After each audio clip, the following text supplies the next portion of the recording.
मुझे नहीं पता मेरी आवाज़ कितनी क्लियर आ रही, पर अभी जो मेरी करंट सिचुएशन है उसमें मैं थोड़ा सा।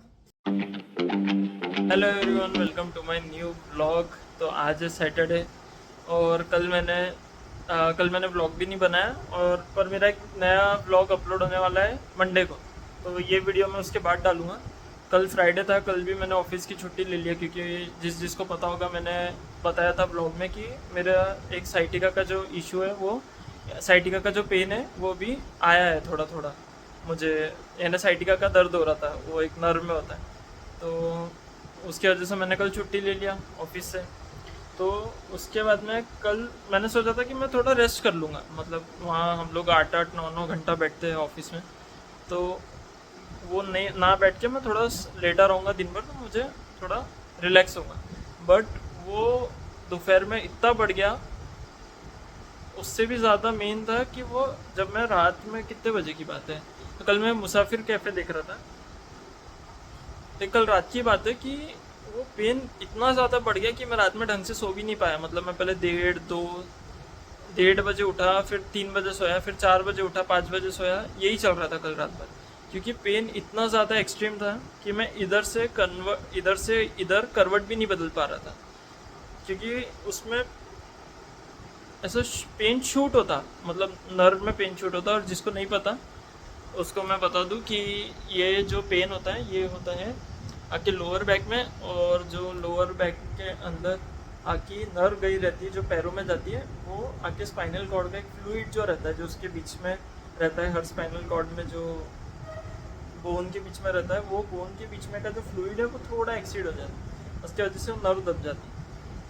उसकी वजह से आपके पैर में सेंसेशन ख़त्म हो जाता है, आप चल नहीं पाते, और भी बहुत सारे इश्यूज होते हैं। तो मैं अभी आप लोगों को, और मैं एक स्क्रीनशॉट भी लगा दूंगा कि आपको अच्छे से समझे कि साइटिका क्या होता है। और जिसको पता है, उसको तो पता है भाई साइटिका क्या है और कितना भयानक, भाई दुश्मन को भी ना हो ये साइटिका।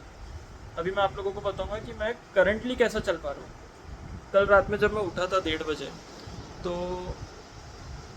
मैं यहाँ से, मुझे बाथरूम जाने में इतना टाइम लग गया। टाइम तो चलो ठीक है, पर मैं उठ ही नहीं पा रहा था। सबसे पहले तो मैं उठ ही नहीं पा रहा था कि मैं उठ के चल लूँ। पर फिर मैंने कैसे तैसे स्ट्रेचिंग किया, थोड़ा सा कुछ करके मैं चला गया। अभी मैं मेरा करंट सिचुएशन बताता कि मैं अब कैसे चल पा रहा हूँ। तो मुझे नहीं पता मेरी आवाज़ कितनी क्लियर आ रही, पर अभी जो मेरी करंट सिचुएशन है उसमें मैं थोड़ा सा ऐसा चल रहा है। ये मेरा अभी नॉर्मल स्पीड है। अब मेरी देखो तो थोड़ी सी बॉडी ऐसे सामने की तरफ टिल्ट है, क्योंकि यहाँ का अभी जो मुझे पेन हो रहा है वो यहाँ से हो रहा है, यहाँ से अंदर साइड से बैक की तरफ। तो इसमें क्या होता है, वो स्ट्रिंग थोड़ी सी, मैं ज़्यादा झुक नहीं सकता, थोड़ी सी स्टिफ हो जाती है। तो उसकी वजह से आप ज़्यादा ऐसे होंगे तो पेन होता है। तो अभी मैं थोड़ा वॉक करने आया बाहर, और थोड़े सोचा दवाई ले लूँ। और उसके बाद में थोड़ा सा क्या है, वॉक करने से भी ब्लड सर्कुलेशन वगैरह बढ़ता है, तो उससे भी थोड़ा फ़र्क पड़ता है अंदर वॉक करने में। और थोड़ा सा जो साइटिका का पेन है उसकी भी थोड़ी सी जो नर्व्स है वो रिलैक्स हो जाती है। तो मैं अभी ऐसे ही आके बैठा था धूप में, थोड़ा सा अभी नहा के आया, तो कि बाल सूख जाए मेरे। क्योंकि क्या होता है, वो टॉवेल से पोंछने में थोड़े से बाल टूटते हैं, और फिर वो इतने अच्छे नहीं सूखते जितने अच्छे धूप में सूखते। तो जितने अच्छे धूप में सूखते हैं, तो मैं, हमारे जो रूम है, हमारे रूम के पीछे एक पैसेज है, तो वही पैसेज के पास बैठा हुआ था बाल सुखाने। और जैसे कि रही बात मेरे साइटिका की, तो साइटिका के लिए मुझे डॉक्टर ने ये मेडिसिन सजेस्ट की है। इसका नाम है फ्लेक्सॉन MR मेडिसिन। अगर किसको भी साइटिका का इशू है, तो साइटिका के लिए नहीं है बेसिकली, ये जो मेडिसिन है इसके अंदर आइबुप्रोफिन और पैरासीटामोल और भी 2-3 चीज़ें। वो आइबुप्रोफिन 400 mg और पैरासीटामोल 325 mg। तो जिसको भी, जैसे ये होता है इन्फ्लेमेशन के लिए, एंटी इन्फ्लेमेशन की दवाई है, कि जैसे कि कोई आपकी नस या कुछ भी आपका उसमें स्वेलिंग हो, तो उसकी स्वेलिंग कम हो जाए, तो उसके लिए ये वाली मेडिसिन है। उसका नाम फ्लेक्सॉन MR है, तो वो उसके लिए ले सकता है। तो मुझे साइटिका के लिए सजेस्ट किए कि उसके लिए लेना ये बेटर रहेंगी। और अगर किसी को दवाई लेने के बाद थोड़ा सा एसिडिटी का इशू है, तो मैं सजेस्ट कर रहा हूँ, क्योंकि मुझे बोला गया है, ये कंपलसरी नहीं है कि लेना ही है। तो मुझे ये सजेस्ट किया कि पेन 40 एसिडिटी अगर हो तो लेना चाहिए। एंड मेरे जैसे मुझे नीचे पे थोड़ा फ्लैट सरफेस पे बैठना चाहिए, और मेरे चलने में काफ़ी फ़र्क आ गया। जैसे मैं आपको बताऊँ, कैसे बताऊँ, अभी मैं यहाँ पे एक बार फोन कैसे बताऊँ।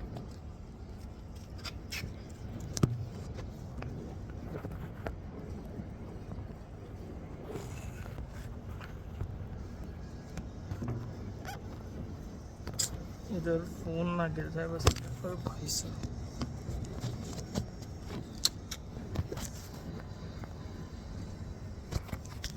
नहीं भाई मैं ऐसे ही चल के बता देता, नहीं तो वो वहाँ से देखो, मतलब मेरे चलने में काफ़ी फ़र्क आ गया। तो मैं अभी अच्छा खासा चल पा रहा हूँ, पर वो दवाई का भी असर हो सकता है कि दवाई का असर है। तो मुझे पूरा रेस्ट लेना है अभी, ज़्यादा उछल कूद नहीं करनी है, ज़्यादा वॉक नहीं करना है, और ध्यान देना है कि मैं एक जो मेरी इसकी एक पोजीशन रहती है सोने की, अगर मेरे जैसे अभी राइट लेग में, राइट वाले पैर में पेन है तो मैं लेफ़्ट साइड करके सोऊंगा। तो मुझे वो चीज़ का पूरा ध्यान देना है।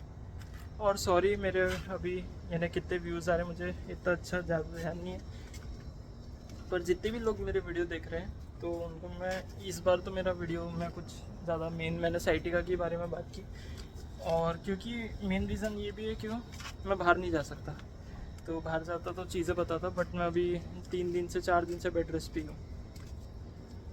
चलो थैंक यू, ब्लॉग को करते हैं यहीं पे एंड, और मैं कोशिश करूँगा अगले वीडियो में ऑफिस का आप लोगों को बताऊँ कि वही हम लोग क्या मस्ती मजाक